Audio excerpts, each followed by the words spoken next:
think we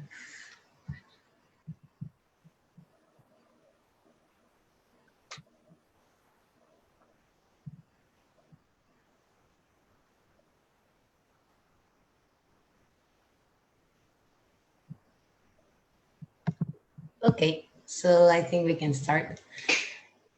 So we are live on Facebook. Welcome everyone. Welcome to Fatima Al-Fihri Open University Environmental Webinar with Reem Almasri and Fibha Frameen. Our speakers today will be giving us some daily life tips towards more sustainability. So, the earth is what we all have in common, but I think we have misused its resources and damaged our environment. We have made it more difficult for future generations to meet their needs as we have done ourselves.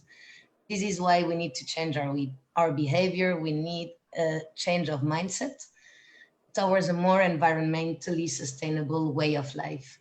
So, in fact, environmental sustainability is about acting in a way that will ensure future generations have the natural resources available to live an equal or a better world, in a better world as we have lived ourselves. So our two speakers today will be paving us the way towards this more sustainable mindset. First, we will have the pleasure to listen to Fibha Frameen, who is a young and ambitious university student in Australia. She is changing her daily habits to avoid the single use of plastic for a greener and more sustainable world. She supports the Green Impact Initiative, which is a global initiative. Maybe our speakers can tell us a bit more about it. And she believes that by making small changes to our lifestyles, we can make a difference. And today she will explaining us how to avoid the single use of plastics. So I hope you enjoy her talk. And our second speaker will be Reem Almasri, who is a PhD student at the University of the South of Wales in Australia. She researches in neuro-engineering technologies, but she took what happened to her beloved country, Syria, as a challenge upon herself not to let the difficult situations determine the next stages of her life. She decided to give back to her communities as a volunteer in various organizations, societies, and groups. And recently, she has also been part of the Green Impact community, where she realized the social responsibility we all have towards the environment. She will be doing a mini workshop today to raise awareness on food sustainability and to let us know what we can do about it. So I hope you enjoy our two speakers today, and thank you very much for participating. The floor is yours, Fibha. Thank you so much. I will share the screen if it's possible. Thanks, Reem. I just need to be the host to be able to share the screen.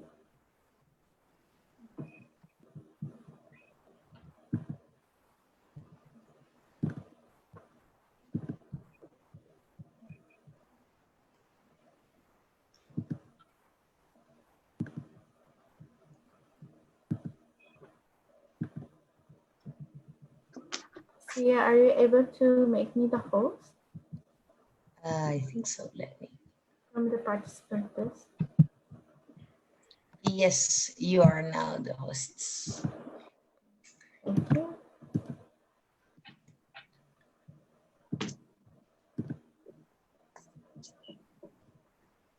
It says host disabled participant screen sharing. Okay, try now, it should work. Yeah. Okay.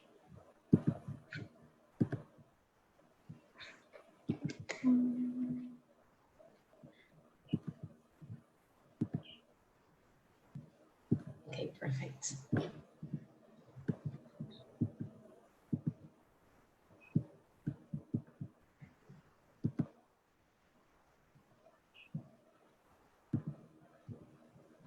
Okay, so see my screen? Yes, we can. Thanks, Reem. Sure. Okay, so hi everyone. My name is Fibha Frameen, and I'm currently a postgraduate student from UNSW. Currently, I'm studying a Master of Law in Human Rights and Policy, And at the moment, I'm involved in a global project called the Green Impact Project. Last month, as part of the project, I also participated in Plastic Free July, where I was part of a global movement to reduce plastic pollution. So today, Reem and I will be guiding you guys with simple steps that you guys can take incorporate in your daily lives to reduce single-use plastic. So today I'll be speaking about 6 practical ways to reduce single-use plastic in our daily lives. Many of you guys might be wondering why we should avoid single-use plastic. So many of you guys might already be aware that plastic takes thousands and thousands of years for it to decompose. It's harmful for our environment and as well as our wildlife. And by avoiding single-use plastic, we'll be able to support the United Nations Sustainable Development Goals, specifically the SDG number 13, which is climate action. So what can we possibly do to reduce plastic consumption? First and foremost, this is the easiest step that we should incorporate and make it a daily habit. We need to avoid using plastic bags in our daily lives. For example, when we go to grocery shopping, we can avoid the use of single-use plastic bags by simply just carrying one reusable bag. By doing so, you'll be saving the environment and the planet. Also, did you guys know that a plastic bag can take up to 400 to 1,000 years to break down in the environment? It's pretty alarming, isn't it? So the second practical step that you guys can take incorporate in your lives will be to replace your plastic straws with either metal or paper straws, or you can just drop them all together and try the old 8 sipping technique instead. But this is really important because plastic straws can take up to 200 years to decompose. So by making a small change in your daily lifestyle, you'll be helping to save our planet. Another thing that you guys can incorporate in your daily lives will be to avoid using plastic bottles. And instead of purchasing a new water bottle every single day, you guys can carry a reusable bottle. By doing so, you'll be, because plastic bottles can take up to 450 years to decompose. So plastic in general it stays around for quite a long time, and it just takes forever to decompose. So we need to all say yes to reusable bottles and say no to plastic bottles. So moving on to our 4th practical way. Reem will be telling you guys more about this in detail when she holds the workshop. So we need to, in order to avoid using plastics in our households, we need to find alternatives. We need to replace our plastic containers with glass jars, silicone containers, etc. But Reem will be going more into detail in terms of this when she does a workshop on food sustainability. So moving on to our 5th one. Another way you can avoid the use of single plastic is by choosing plastic-free packaging. So it's really easy to do that. When you go into, for example, when you go into your daily grocery shopping, rather than buying items that are layered in plastics, it's better to choose items that are open. So for example, with fruits and vegetables, rather than buying them in packaged plastic, it's so easy to replace by just picking out fruits and veggies that are not in plastic. So by doing that, you're also helping save the environment. Also, so moving on to our final practical way. Did you know that every morning coffee cup can take up to 30 years to degrade? These years are based on factual information, and it's really alarming. So by changing a small habit of saying no to single-use coffee cups, and by carrying a reusable coffee cup, you'll be saving your environment. So it's really important for all of us to make a pledge for ourselves as well as for our environment to avoid using the single use of coffee cups. And so just moving on to the next one.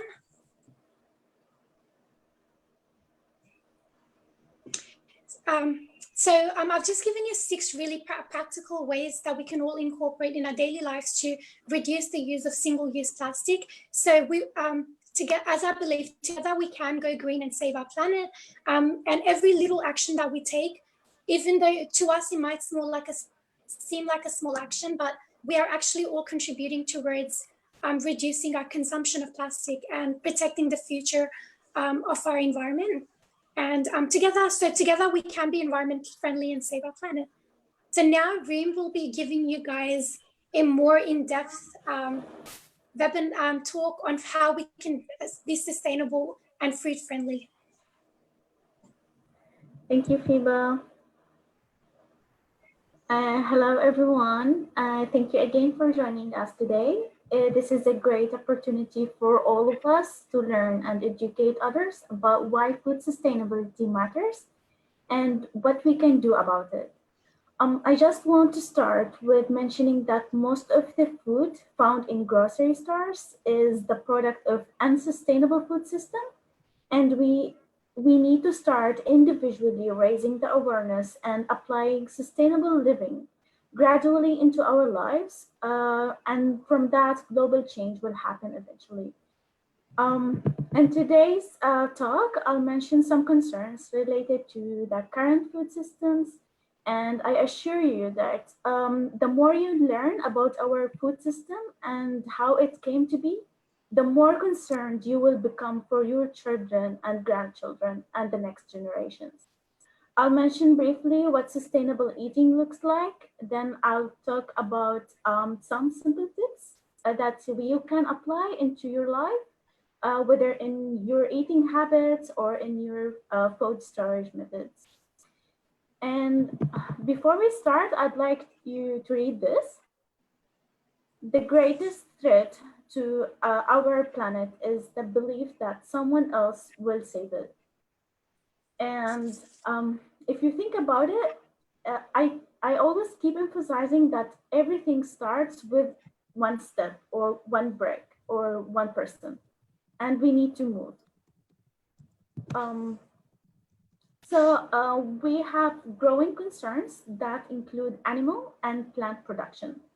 For example, animal products are increasingly raised purely for profit and without any regard to proper health. For plant products, food is transported and processed using large amounts of non-renewable resources, and it is genetically modified, cloned, and patented purely for profit. And in my opinion, the major attention is now into animal production, since the Food and Agriculture Organization of the United Nations has announced that the livestock sector is one of the top 2 or 3 most significant contributors to the most serious environmental problems at every scale, from local to global. In this chart, you can see the meat consumption in 2018 per person for some selected countries. It's a lot, right? And that's why many campaigns have started to raise the awareness of the environmental impact of animal agriculture and industrial fishing. The most common one, and the one that I personally follow, is Meat-Free Monday, which was launched by Paul, Mary, and Stella in 2009. In their campaign, they encourage people to help slow climate change, conserve precious natural resources, and improve their health by having at least one plant-based day each week. You can read more about the campaign in their website. Just type Meat-Free Monday, and I'll also provide their website by the end of the talk. And you will find many resources about the benefits, whether money-wise, health-wise, or environmental. And you will also find some tips and recipes to follow if you wanna join them or join the campaign. I'll move now to talk about what sustainable eating looks like. And whenever I think about this, I remember my dad when he keeps reminding me of reading the labels, which is not a bad advice, but we need to keep in mind that the most sustainable food, they don't have labels. The food we eat should not harm the environment. It should be healthy for us, for the soil, and for the animals. And it should be real food, that our bodies were designed to eat. Like, it's not artificial. And most importantly, it should be humane for both the workers and for the animals. And when I say it should be humane for the workers, I mean it should provide fair wage for the farmers and workers without the use of government subsidies and support the local economy instead of large corporations. With this mindset that we will build together, we can implement many actions in our daily lives to eat sustainably. And here I'll share some tips for that. First, eat locally, especially if you care about delicious food, healthy eating, proper stewardship of the planet, and supporting your local economy. You must source out local ingredients. The second tip is eat seasonally, which goes hand in hand with the eating locally. Try to eat root vegetables and hearty grains in the fall and winter. Eat salads, fruit, and tomatoes in the summer. Even milk and eggs are more abundant during certain times of the year. However, without basic cooking knowledge, none of this is possible. Learn to cook. Your favorite food, for example, you're from using local ingredients that you can take from your local market. Choose the product that will change lives by buying fair trade. This is the next step. Because buying fair trade a product ensures that farmers are treated justly and paid fairly for their work and for their life. It can help lift up a farmer or worker out of poverty, and it can give a child an education and grow a community or a business. So go and support your local farmers. And when you don't know your farmer because like you are buying from a foreign country, look for the word fair trade and support them. The next step is to grow your own food. And it's not necessary that you should have a garden or a backyard at your home. To do that, like even if you are renting, you can make or create a container garden if you want. Start with herbs or lettuce. Beans, carrots, onions are really fast and fairly simple to plant. From my experience, I assure you that once you catch the bug of gardening, you will just want to grow more. And I was discussing that with my flatmate that day when we mentioned that quarantine was a great opportunity to allow ourselves to try gardening at home and to realize how satisfying it is. Actually, we grow a lot. We grow beans, onions, lettuce, carrots, tomatoes, everything. And we were like enjoying seeing the vegetables growing.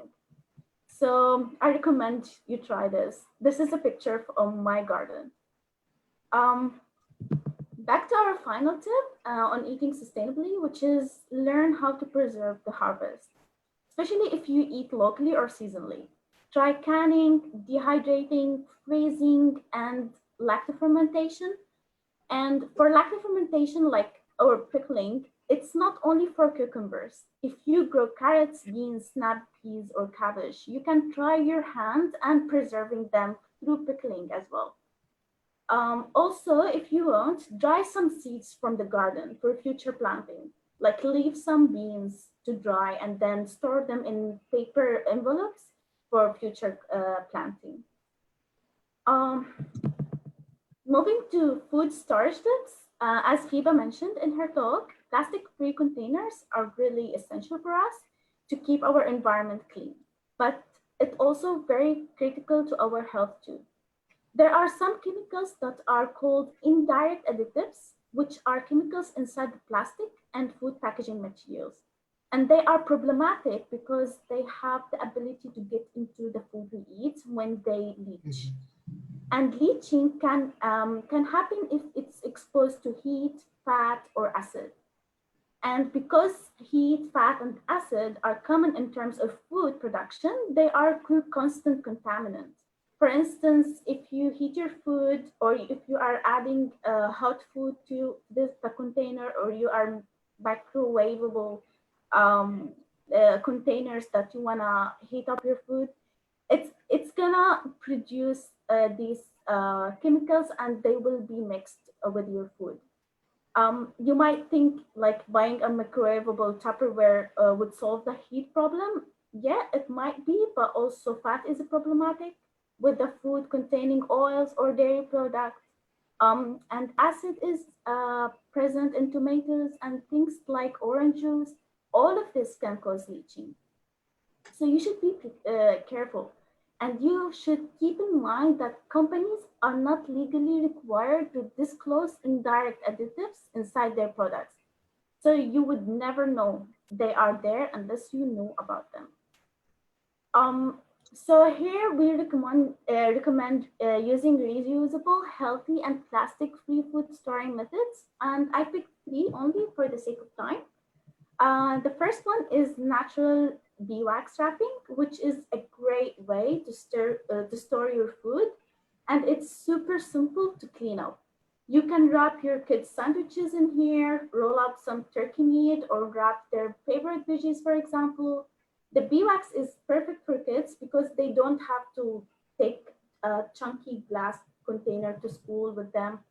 And for all we care, they can just crumple it up and bring it back home. And the nice thing about beeswax wrapping is that it's washable, reusable, compostable, healthy, and most importantly, you can make it yourself easily. By the end of the talk, we will have a mini workshop to teach you how to make your beeswax wrap.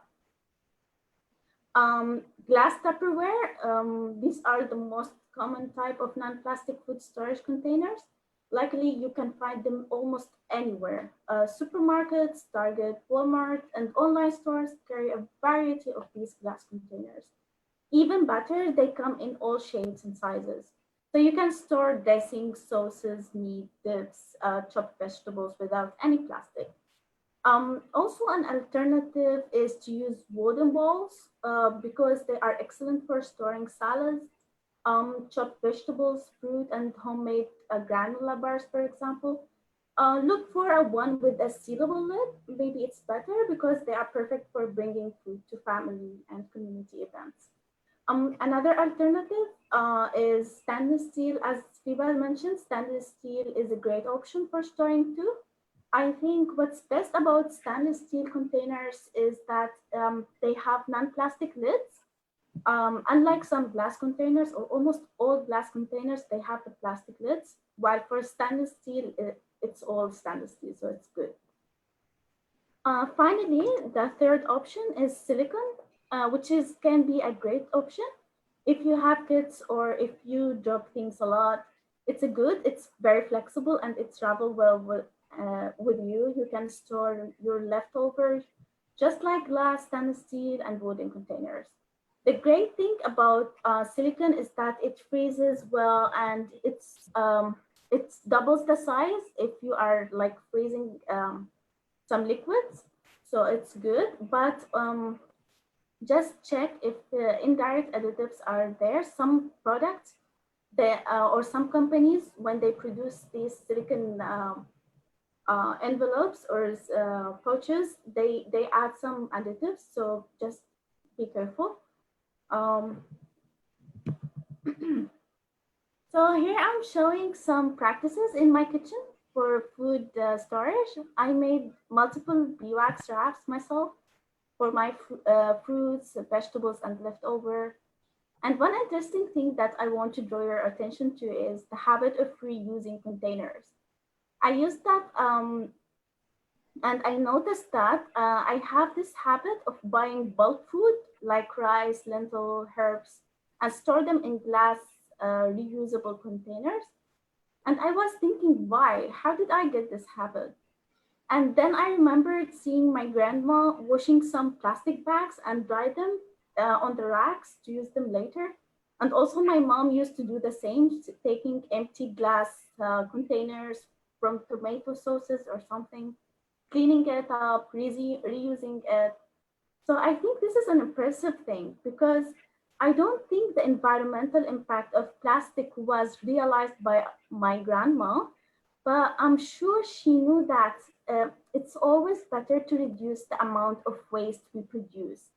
And that's how this habit moved to me, and I'll do my best to move it to my children and the next generations.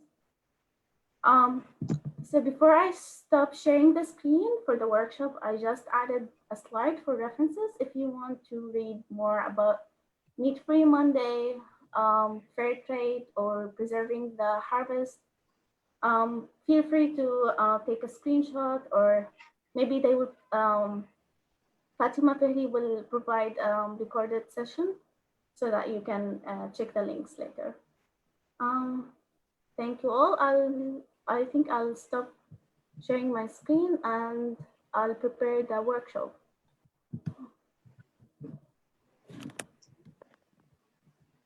I just need to set up some stuff.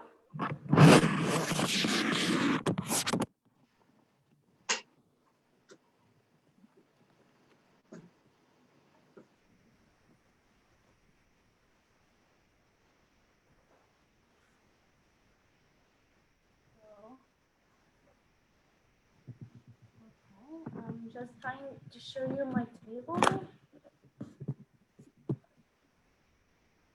Okay, so mainly to be able to make your beeswax wraps, you will need first fabric, and you can cut it into different shapes depending on what you want to wrap. And it's very important that you buy it, it should be clean and very thin so that you can add the wax on it. And here I have, you can buy it from crafting stores if you want, or it's better if you have some old clothes or anything left over, you can use it. For me, I use some leftover. And I have here different shapes, rectangles, and everything, but I'll show you on the circle. Also, you will need the beeswax. You can buy blocks of beeswax. You can buy them sheets, and you can buy them like here pellets. I personally bought 250 grams from eBay for $8. And here I'm a few, which is very enough for around 2 wraps. Also, you should keep in mind that you need to buy the organic ones, like the beeswax. And if you want to go vegan, you can buy the soy wax. These things, you can find them easily in crafting stores. Like in Australia, you can find them in Lincraft for $7. So it's pretty cheap. If you are not like want to make your own beeswax wraps, you can buy them also from eBay, but it's quite expensive. So it's very good to make your own. So this is for also, you will need baking paper. You will need 2 sheets. And this is available for anyone who bakes a lot. And you will need scissors to cut your fabric. It's already cut, so it's fine. You will need a brush, and also you will need some oil. In my case, I'm going to use coconut oil. And the importance of having an oil is to make the sheet conformable, to take the shape of your containers. So it adds some flexibility. You can use any type of oil, but in this case, and it's recommended to use the coconut oil. So finally, you will need an iron. So I'll turn it on and to show you how to do it.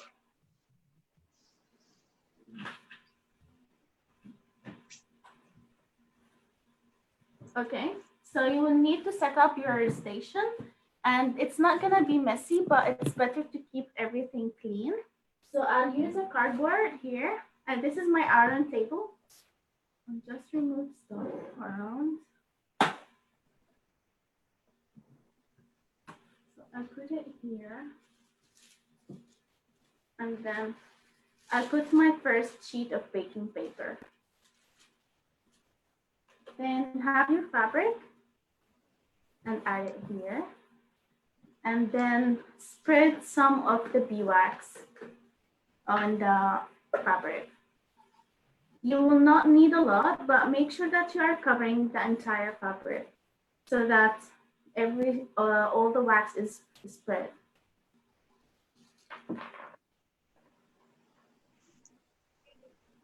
Try to make it uniform as much as possible. And don't worry if you are not, like, if you feel that you're not covering the entire fabric, then feel free to remove the baking paper, add some more, and then put the iron again. So I think I put enough. I'm not sure if you are willing to see it, but I'll try to show you. Okay, almost uniform. And then some drips of the coconut oil on top. Don't put a lot, just a little bit. So coconut oil comes in solid form. Sometimes if it's cold, just heat it up a little bit in the microwave if it's necessary. So I'll put some.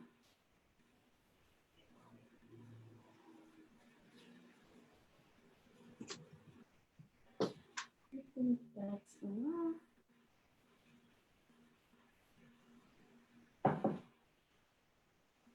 Okay, then we add or put the second baking paper. And have your own iron. You will feel like the iron is like the beeswax is melting. And you just need to spread it with a little pressure.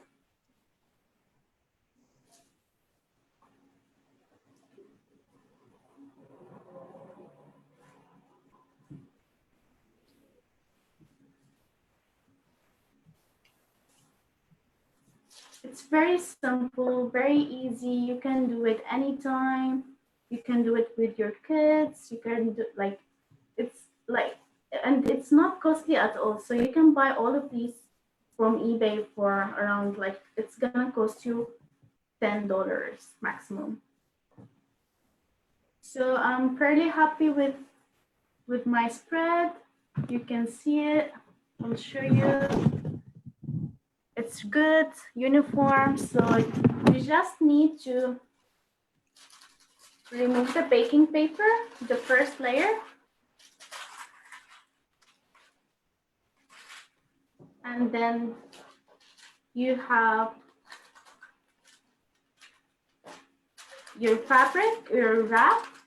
You just needed to dry it up and don't touch it, just need to dry it a little bit, and then it's ready to be used once it's dry. And that's it. Very simple. Thank you very much. Okay.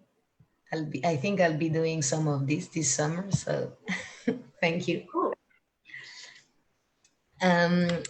Anyway, so I'm gonna ask the participants if there's any question regarding your presentation or even regarding the covers, if there's any doubt on how to make them.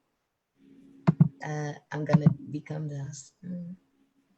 1 second.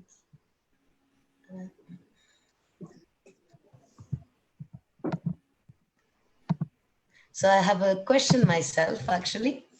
So you both mentioned a bit like for example, Fibha said something about reusable bags and plastic bags. I think, Reem, you mentioned that companies are not obliged to actually say what's on their products. So I was wondering that there's actually a role to be played by governments. It's not only up to the individuals. So I don't know if you have a policy in mind that could be helpful to have a more sustainable society. So I was thinking myself that here, if you buy a plastic bag, you have to pay for it. It's not free anymore. And I think it's like that in many countries. And I think it has proved to be effective because I don't see everyone with a plastic bag as I used to see before. Everyone has their reusable bags at home. So I don't know if you can tell me any other policy that can be effective also. It's a question for both of you. I'm just curious. That's such an interesting question. So I think what you've mentioned is across the globe, a lot of governments have basically put on a tax. So with plastic bags, they've made this initiative where you have to pay for it. It's not free anymore. Yeah. And I think in general, if you think about it, if you compare it to before, there is quite an increase of people carrying reusable bags, but there's still so much more that needs to be done. So in order for that move, for because there's so much missing at a government level, and I think in order for government needs to take plastic as an issue seriously and incorporate relevant policies. For example, if you look at the United Nations Sustainable Development Goals agenda, by 2020, we must meet it's SDG number 13, which is climate action. However, if you look at the current situation of the world, there is so much more that needs to be done. As Reem previously mentioned as well, change begins from within ourselves. And if we all start making small changes, towards the end, we will actually be contributing to making a wider difference on a larger scale. So we all need to make sure that when we do get an opportunity when we have an option to replace single-use plastic with an alternative method, there's no harm in making a lifelong investment in going green and saving your planet. Thank you. I totally agree with you, actually. And I have a question for Reem. So as you mentioned, it's much better for the environment and for our own health to grow our own foods, to eat healthy, to eat real food.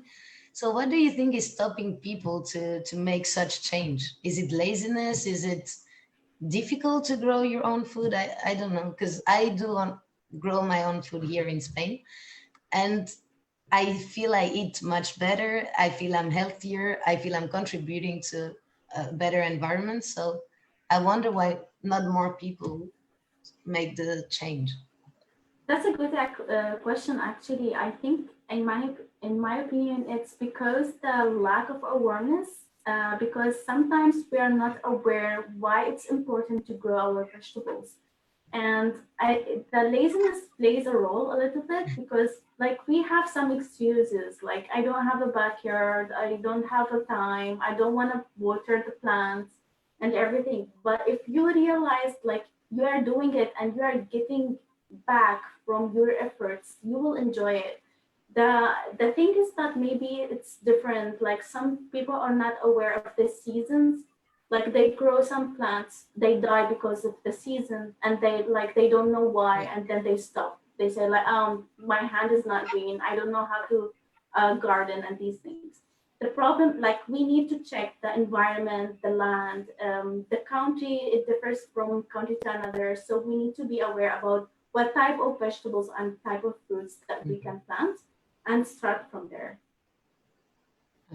Just to add on to Reem's mentioned such great points. I think awareness plays such a major role. A lot of people are hesitant because they're not really aware about how much harm that their small actions might be contributing towards the environment. So again, in terms of like education and educational curriculum, I think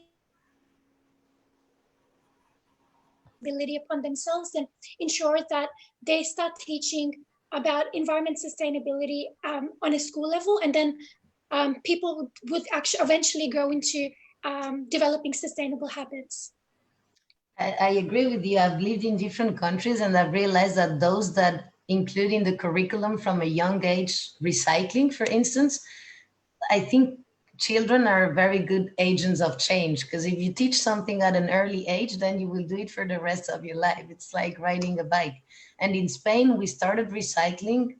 It became kind of a trend like in the last 5 years. So it's hard for adults to actually understand why is it important, why kids that are taught at a younger age, they just do it like without thinking.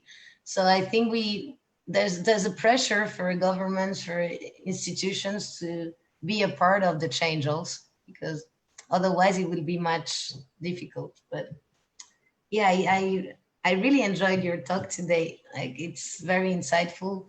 Sometimes I think I make myself excuses, like most of us, that things are not complicated. Like as Reem was saying, I don't have time, I don't have a backyard, I'm working, I'm busy. But I think we should all be responsible. It's for our own benefit and for our generations to come also. So thank you very much. I'm Celia, can gonna I add check if there's another something? question. Yeah, we have a Okay, question there's a from question Facebook from Live. Yeah, yes. from Ishwar and from Facebook Live also. So Mhm. maybe we can start with the Facebook Live question. It's from Sikandar Hayat Khan. He's saying plastic bags are being immersely used. How can they be replaced? So in order to answer that, plastic bags, I don't think at this point, I don't think you can completely eradicate them, but we can definitely reduce the use. And an easy way to do that is by simply investing into buying a reusable bag, and also pushing your community for a change. So if you see your supermarkets using or your local area using a lot of plastic, single-use plastic, reach out to them. Don't be scared. Reach out to them with all the points that why you think this is harmful for our environment, because at the end of the day, it's not only harmful for our environment, it's actually harmful for us. And the quicker the people start realizing that, the more sustainable we will eventually be. So an easy way to replace plastic bags is simply by carrying a reusable bag. You can purchase a tote bag. You can make your own bags using a cloth. There's so many other alternatives to plastic bags. We can maybe go with Ishwar question. So he wanted to ask to ask both of you, how did you get motivated to work for green impact? Well, this is a campaign that is implemented in different universities around the world, and in Australia, it's a campaign that is spread among Australian universities. And since me and Fibha are in the same university, we have decided to join the campaign. And this campaign has multiple actions where they motivate to do the actions, you get points, you get prizes. So I think it's a good way, like, to motivate yourself or motivate others to have a reward. And this reward can be among yourself, like to reward yourself once you are doing some certain sustainable action, whether waste, energy, water, any kind of sustainable action that you feel like you changed, it's gonna be useful. So this, I think this way where if you have rewards or prizes or anything that motivates people, it's gonna help them follow the way, or even in governments, if they implement a certain way of like enforcing a sustainable act for a corporation to make biodegradable packaging, for example, it's gonna help them. Like if it's enforced, or if they get more points, or if they got promoted for doing this, then they will be motivated to do that. So I think motivation is an important element to enforce sustainable actions. And in your case, Fiba, what motivated you to join Green Impact?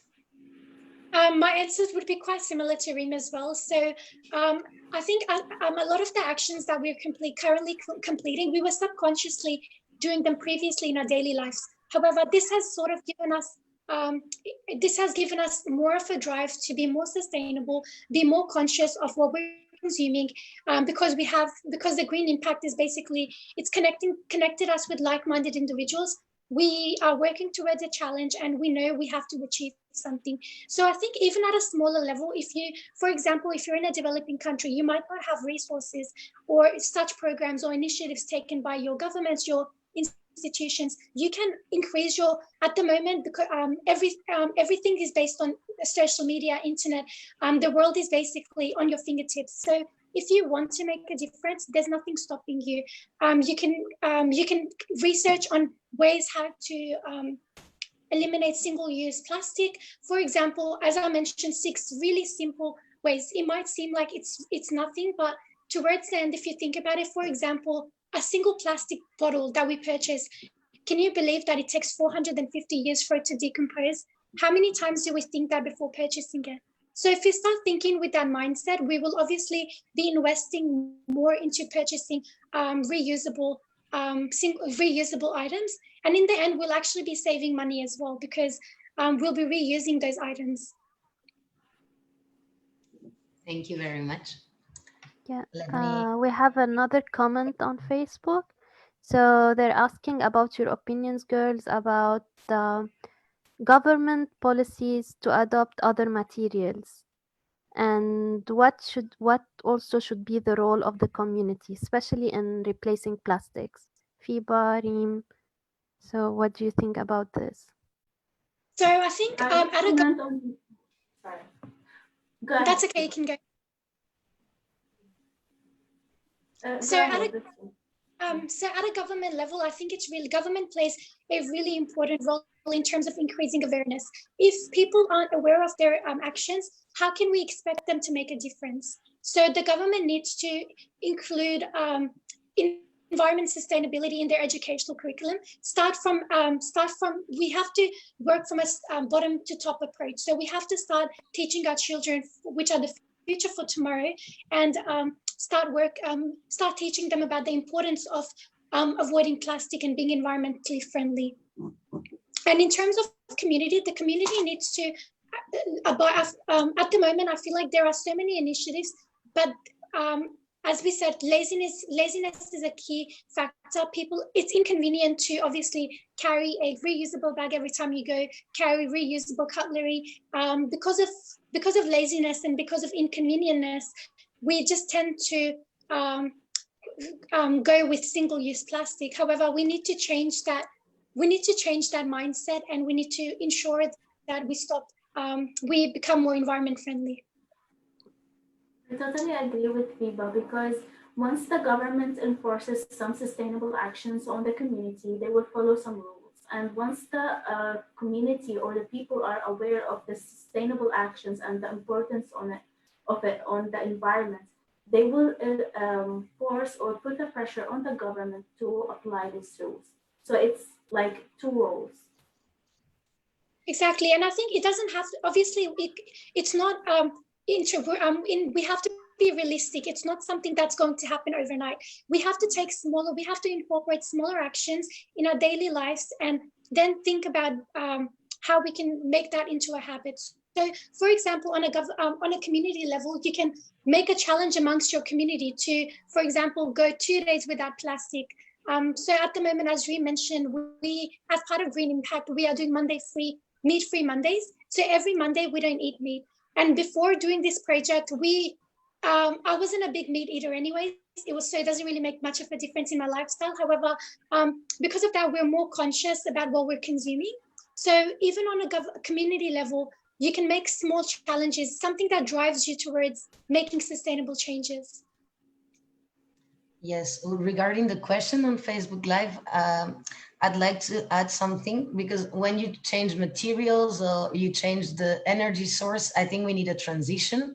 So as you were saying, girls, it's about being realistic. So we cannot assume that suddenly we will not produce anymore with oil and it will go to be renewable energy. So I think governments have a role to play to ensure that the people working with plastic or the people working with non-reusable energy, they get a way of changing their industry, so that we cannot assume that we can close down an industry or the production of a material in a day. So I think the term transition is key here. So there needs to be investment, there needs to be money pumped in. So I think if we ensure that, it's much easier to have a smooth change. So I'm gonna ask Salma if there's another question on Facebook Live. It's all about the single-use plastic and how to avoid plastics in our life. I think I have one question in my mind for Ms. Fiba and Ms. Reem. I'd like to ask you, if someone is watching us right now and he's impressed and he wants to change his lifestyle, what tip you want to give to someone who want to be more sustainable? What's going to be your advice for him or them or her? My advice would be to start start making small changes in your lifestyle. It doesn't matter how small or how little it might seem to you, but towards it's really, you'll actually be making a bigger difference. So as I previously gave out six practical ways to reduce single-use plastic, by incorporating even one, you'll be supporting the United Nations SDGs. You'll be contributing towards less plastic consumption, and as a result, we'll all be saving our planet for the future generations by being sustainable. I totally agree with Fibha. Like, start gradually by simple actions and then go bigger. And I can relate that to the Green Impact campaign in our university. They have different stages: the bronze, silver, and gold. And for the bronze, it's simple actions. You get to used to it, you like it, and then you go to the silver stage where it's quite bigger action, but it's related to the previous one. So you feel like you're motivated to make more impact, which is like when you start with small things, you feel like you want more, which is an important thing. Just to add on to that, ideally we would obviously want a plastic-free world, but if you look at it with a realistic view, that's not possible. It's not going to happen overnight. It's a long transition, as Celia mentioned. So at the moment, we have to work gradually. It's a step-to-step approach, and together, I'm a firm believer, if we all come together as one, we'll be able to make bigger changes. That's right. This is definitely motivating. I think, as you said, it's important to have goals. It's important to have motivation. For me, it's amazing to hear two people that are in Australia, so far from where I am, and they motivate me to actually do little things, to never forget that it's not so difficult, that it's important, that our own actions can have impact. And as you said, if we all act as one, what we can achieve is huge. So yes, again, I don't know if there's any other question.